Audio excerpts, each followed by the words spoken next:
1 Corinthians 13, the love chapter, says that love always trusts, but there must be a basis for trust. Sometimes doubts creep into the marriage relationship. Whether a reason exists or not, a partner or both partners harbor feelings of distrust, sometimes in the form of jealousy. The word jealousy is used in more than one sense in the Bible. Let us stick to one use based on these definitions. Jealousy is that feeling of peculiar uneasiness which arises from a fear that a rival may rob us of the affection of one whom we love, or the suspicion that he already has. Another definition describes jealousy as a strong feeling of possessiveness, that something that belongs or ought to belong to us is about to be taken away. Let us point out some things. Number one, something belongs to us. Number two, we feel that someone is going to or has already taken it away from us.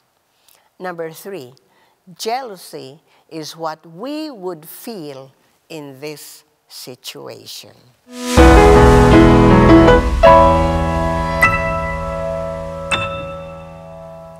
Welcome again, and thank you for joining us today. Please meet our guest, Dr. Virginia Smith. She is an expert in matters of dealing with children, rearing them, not only from her training, from her education, but from her experience as a mother and as a wife for 59 years. That's a lot of experience. So happy to have you here, Virginia. Thank you. I'm happy to be here. We're glad for all the expertise that you can share with our viewers today. We're talking today about jealousy, and we mentioned that in jealousy there are three parties involved. Let's say in a marriage, the husband and the wife, and probably another party, a person or an activity or whatever. What do you think, Virginia? Is it all right to feel jealous? Well, I think it's normal under certain circumstances, because the Bible says that God is a jealous God. And that means that He wants us to be 100% on His side. If we're wandering off to some other side, then we're losing out on what He could be doing for us. And how do we apply that to marriage? Well, married couples hopefully will be totally focused on each other, not focused on some other person. But of course it can happen. So, when something happens and the husband strays, then it is normal for the wife to feel jealous. She has reason to be jealous, and I think she should be jealous and do something about that jealousy. How can we detect jealousy in a marriage? It can be subtle, or it can be very overt. And the person who is feeling jealous can express that and complain about the fact that they think there's reason to be jealous. So it depends on the situation. Right, yeah. I remember there was a couple who came to our house because the husband was working on his thesis and he wanted me to type his thesis. So they came to the house often because they needed my help. My husband knew about this. But one day he came home, and as he saw them, I noticed that he was feeling agitated and he was different. He wasn't his normal self. So when the couple left, I asked him, I said, are you jealous? And he nodded, so I guessed it right. I guessed it right. So I said, don't worry, don't worry. Nobody can replace you in my life. And besides, the transaction is over, so they don't have to come to the house anymore for that matter. And so it went, and we say we lived happily ever after. Good. Yes, but I think the partners in a marriage should be keen, you know, should be alert to these kind of things and address it, and not just let it go by without doing anything, because there is danger that can become worse until big trouble sets in the marriage. If there's really cause for jealousy, then there is a serious problem going on. I remember a woman who said about a friend of hers, she saved my marriage because the friend saw what the husband was doing. The wife was, you know, kind of afraid to deal with it. But the friend went and talked to him and talked to the other person, and it stopped right there. Wow, what a blessing to have such kind of friends. That kind of friend. Yes. Many times the couple may not be aware, but somebody, and a good friend, if that somebody is a good friend, will try to save the marriage. What a blessing that is. So when there is cause for jealousy, what can we do about it? Besides, maybe it is so serious that we need something more drastic. Is there anything else that we can do? Well, I think we need to constantly be working on our relationship between the husband and wife, so that we are making memories, we're having fun, we're putting together a life that is satisfying. And in my case, as I reported before, my husband traveled a lot. Oh, yes. And so, you know, I wasn't always sure. I never doubted him. I never doubted him. I knew that he was a very faithful husband. Wow. But then there are temptations and problems that can arise just because you're apart. So working on the relationship is constantly important. Oh, you're touching on something that, yes, that is important. That is preventing. Yes. Prevention. Yes. Prevention, they say, is better than cure. And when the marriage is stable,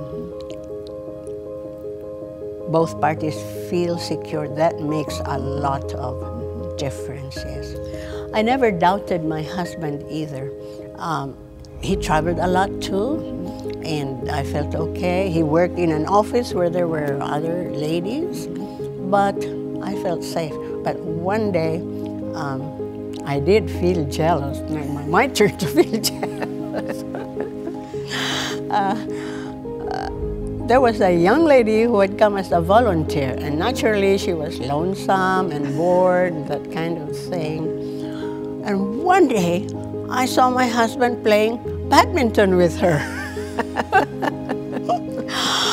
I looked out the window and I said, what is going on here?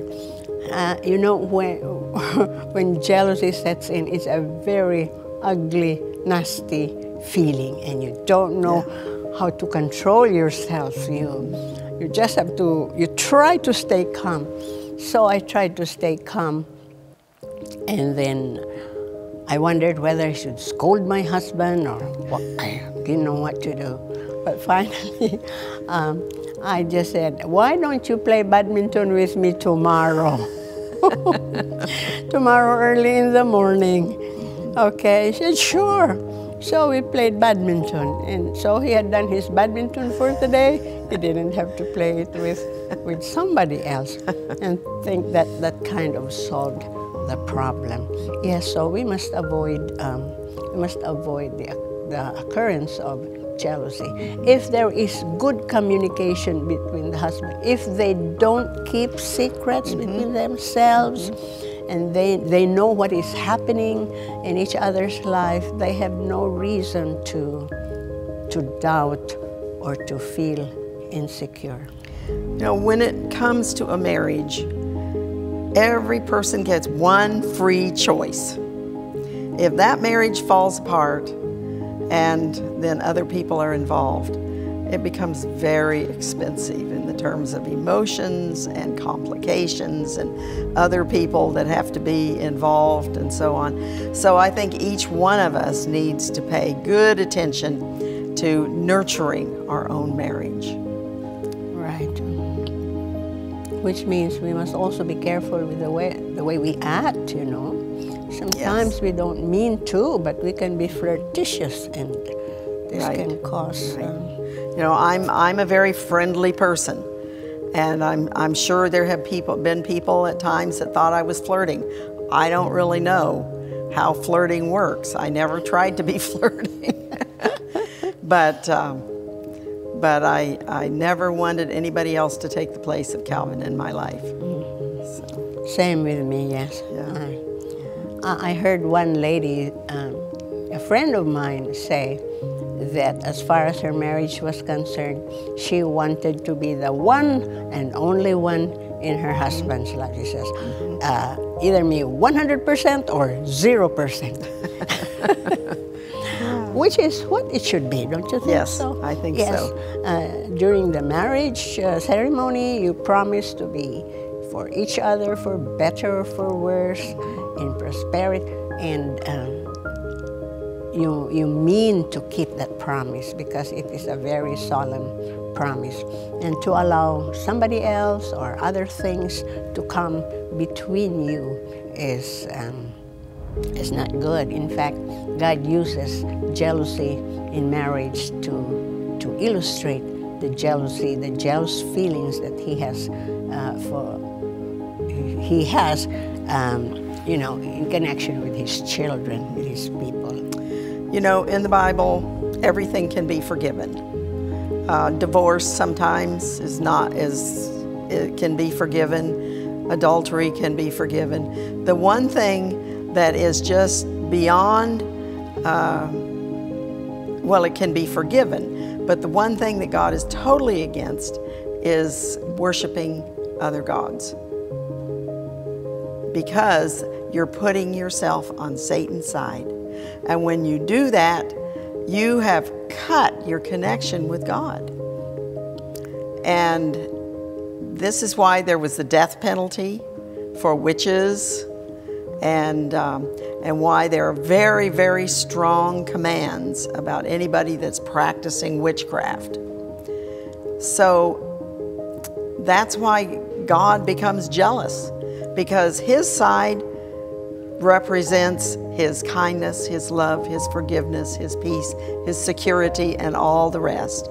The other side represents everything bad. And He knows that, but a lot of times His children kind of just slip and don't pay attention. And so we want God to be jealous if we're doing something wrong, so that we can be drawn back into His. Let's go to the Bible about this, shall we? I'm sorry I don't know the verses, but in Old Testament times, jealousy was usually the husband being jealous, thinking that the wife was somehow involved in something. And I don't really remember places where the wife was jealous, because they had different laws for men and women. But God was always on the side of women. You try to find anything in the Bible where He was not. And He understood the life that they led. He understood the way the laws were set against them. And there's one very strange story there about if a husband is jealous and thinks that the woman is involved in something promiscuous, then he can take her to the priest. And then the priest takes some of the dust off of the floor and puts it into water, and she drinks it. And if she's guilty, then her body is going to react to that. Yeah. If she's not guilty, her body is not going to react to that. Well, it seems like a very harsh thing, but I think it's a very good thing because it means there's no man involved in deciding her guilt or innocence. Only God. Only God. And God cares about people. God understands what we go through. He sympathizes with our condition in this world. That's wonderful. That's wonderful. So, women, God is on our side. And I was thinking about this incident in the Bible too, and I said, it's strange. Why are there no laws? Why was there no such ceremony if the wife was jealous? It was only for when the man was jealous. And I'm still trying to figure that out, but I'm glad you brought out this point that God is on the side of women. Well, and I think it's just representing the reality of life, that all laws, all of everyday life was in the man's favor. And so women had to be specially treated by God because they didn't really have rights. And there's many countries in this world today where that's still true. I don't know if I'm allowed to say this. Try, go ahead. But I think God made sex drive as strong as it is because the world would have died out of people if it were not. That's right. You think of all the young girls who've gotten married and given birth to sons, and in a few years they're inducted into armies, and the armies go off and the whole army may be killed. Why would they want to have a baby? And yet God has put this inborn need into us to have a loving relationship with a husband and to have children. And it will be very interesting to see how different all of this is in heaven. I can't imagine. I can't either. How different it is going to be. Well, anything else in the Bible you can think of? Well, there's more, but that's our time left. Do we have any concluding things that we can bring out? Okay, what can we do about jealousy? Yes, okay. Well, I think, first of all, we need to put our life into God's hands. If there's really something serious going on, we may need to confront. We may need to go to someone else for help. But we also need to have a forgiving spirit. We need to be willing to listen to explanations that we hear. Right. And stay faithful in the marriage unless there are terrible things like child abuse going on, in which case God doesn't want you to be in that marriage. Yes.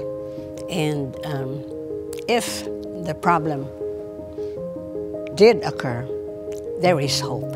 Yes, There is hope. We can always settle, forgive each other, and start all over again. Because God is a God of new beginnings. And He really wants our marriages to be happy, to be lasting, to be a representative of the union, that exists in heaven. And so we hope that your families, your marriages will be happy, and if a problem like this occurs, you will know what to do, because there is a God who is ready to help us. Thank you, Virginia. This was a very good discussion, and I really like that illustration that you brought up from the Bible, because I read that and I was pondering and several times, but you have given me new insight. Thank you very much. Good. Thank the Lord.